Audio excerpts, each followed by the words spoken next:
బంగాళాఖాతంలో ఏర్పడినటువంటి అల్పపీడనం ప్రస్తుతం తీవ్ర అల్పపీడనంగా కొనసాగుతుంది. రానున్నటువంటి 24 గంటల్లో వాయుగుండంగా మారి అనంతరం తుఫాన్‌గా మారేందుకు అవకాశాలు ఉన్నట్లు ఒకవైపు వాతావరణ శాఖ అధికారులు అంచనా వేస్తున్నారు. అండ్ తీరం దాటడానికి ఎక్కడ తీరం దాటే పరిస్థితులు ఉన్నాయని కూడా కొంచెం సమయం పట్టే అవకాశం ఉంది. కానీ ఒకవైపు తెలంగాణతో పాటు ఆంధ్రప్రదేశ్‌కు వర్ష సూచన జారీ చేశారు. ఎన్ని రోజుల వరకు వెదర్ వర్ష సూచన కొనసాగే అవకాశం ఉందో దీని గురించి మనతో మాట్లాడడానికి ఐఎండీ ఆఫీసర్ శ్రీనివాస్ గారు ఉన్నారు. వారితో మాట్లాడదాం. సార్ మరోసారి వర్ష సూచన జారీ చేశారు. ఎంత మేర తెలంగాణ పైన ఎఫెక్ట్ ఉంటుంది?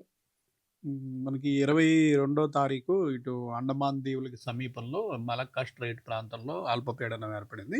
ఇది నిన్నటికి మరికొంచెం ముందుకు జరిగి వాయువ్య దిశలో ముందుకు జరిగి తీవ్ర అల్పపీడనంగా మారింది. ఈరోజు బహుశా ఈరోజు రాత్రి, రేపు ఉదయానికి మరింత ముందుకు జరిగి వాయుగుండంగా కూడా మారే అవకాశం ఉంది.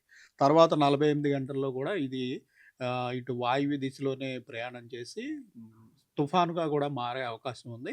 అయితే ఇది తూర్పు తీరాన్ని ఎక్కడ దాటుతుంది అన్న విషయంలో ఇంకా పూర్తిగా స్పష్టత రాలేదు. రేపు ఉదయానికి దీనికి సంబంధించిన ట్రాక్ అది కూడా సెంట్రల్ విభాగం నుంచి కరెక్ట్‌గా ఎక్కడ దాటుతుంది, ఎందుకంటే కొన్ని మోడల్స్ అయితే ఇప్పుడు ఐఎండీ ఫాలో అయ్యే జీఎఫ్ఎస్ మోడల్ కూడా ఇది ఈ ఆగ్నేయ బంగాళాఖాతం ప్రాంతం నుంచి మన తీరానికి దూరంగా ఉంటూనే ఇటు బంగ్లాదేశ్ వైపు మూవ్ అయిపోయే ఛాన్స్ ఉందని చూపిస్తుండగా, మరికొన్ని మోడల్స్ మటుకు ఇది మన కోస్తా ఆంధ్ర తీరానికి ఆనుకొని ఈ వాయు దిశలో ఇలా ప్రయాణం చేసే అవకాశం ఉందని చూపిస్తున్నాయి. ఏదేమైనా రేపటికి మనకి మరింత స్పష్టత వస్తుంది. ఇది ఈ మనకి తీరానికి దూరంగా ఉండి బంగ్లాదేశ్ వైపు పయనిస్తే అటు తెలంగాణ మీద ఏమాత్రం ప్రభావం ఉండదు.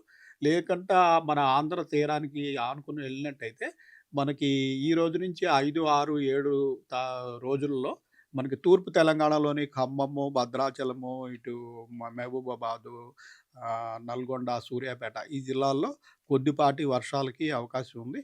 ఏదేమైనా ఈ తుఫాను వల్ల తెలంగాణ మీద పెద్దగా ప్రభావం అయితే ఉండదని ప్రస్తుతం భావిస్తున్నాం. అంటే ప్రస్తుతం ఎక్కడ కొనసాగుతుంది? ఏ దిశగా పయనిస్తుంది ప్రస్తుతం? ప్రస్తుతం మనకి ఈ అండమాన్ సముద్రంలోనే ఈ అండమాన్ దీవులకి కొంచెం ముందుకు జరిగి ప్రస్తుతం ఈ ప్రాంతంలో ఇంకా అండమాన్ సముద్ర ప్రాంతమే ఇది. ఈ ప్రాంతంలో ఇది కొనసాగుతోంది. రేపటికి మరింత ముందుకు జరిగి ఈ ఆగ్నేయ బంగాళాఖాతంలోకి ప్రవేశించే అవకాశం ఉంది.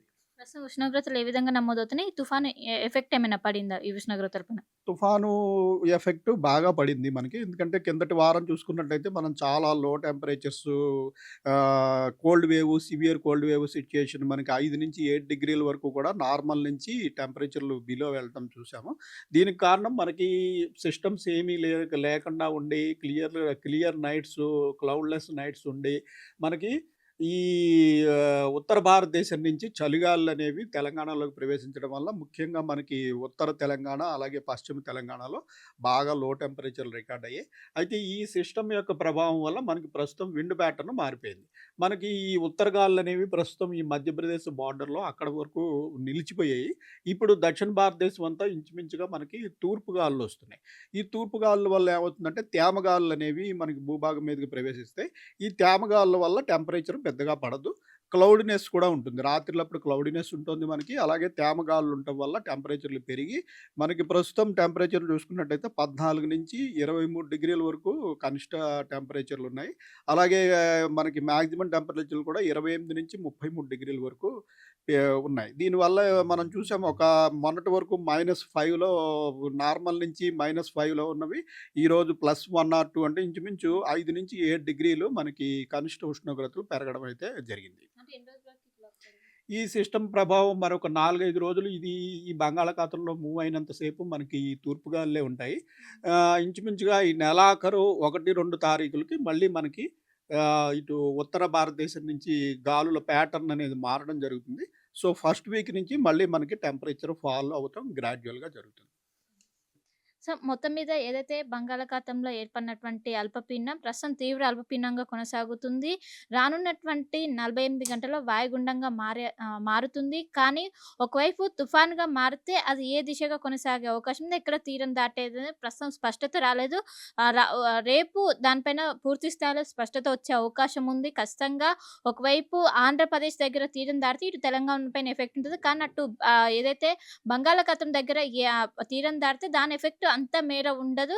కానీ రానున్నటువంటి వారం రోజుల పాటు ఈ విధంగానే పొడి వాతావరణం ప్రస్తుతం రాష్ట్ర వ్యాప్తంగా కూడా కనిష్ట ఏదైతే సాధారణ ఉష్ణోగ్రతలు నమోదవుతున్నాయి. ఏదైతే ఇప్పుడు ఏర్పడినటువంటి తుఫాన్ ప్రభావం తగ్గాక ఉష్ణోగ్రతలు మరింత ఏదైతే సింగిల్ డిజిట్‌కి పడేందుకు అవకాశాలు ఉన్నట్టు కూడా ఒకవైపు వాతావరణ శాఖ అధికారులు చెప్తున్నారు. కెమెరా పర్సన్ జాఫర్‌తో కలిసి Shilpa Atwa, Hyderabad. Local to global news at your fingertips. మీ చేతిలో ఒక ఆయుధం. Download R TV app. Media legend Ravi Prakash is back.